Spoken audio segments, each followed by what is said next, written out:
اعظم اور قطری وزیر خارجہ کی ملاقات، باہمی دلچسپی کے امور اور سیکیورٹی صورتحال پر تبادلہ خیال، دہشت گردی کے خلاف پاکستان کی کوششوں کی تعریف۔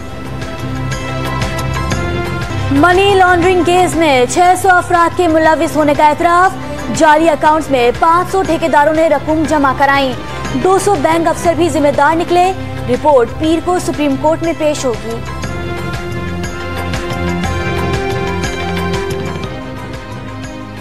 بجلی کے نرخوں میں 3 روپے 81 پیسے فی یونٹ اضافے کی تیاری، اقتصادی رابطہ کمیٹی پیر کو حتمی فیصلہ کرے گی۔ بجلی مہنگی ہونے پر صارفین کو 406 ارب روپے کا اضافی بوجھ برداشت کرنا ہوگا۔ پانی کے بحران پر عالمی سمپوزیم کا آج دوسرا اور آخری روز، ماہرین کم لاگت ڈیمز کی تعمیر پر بحث کریں گے۔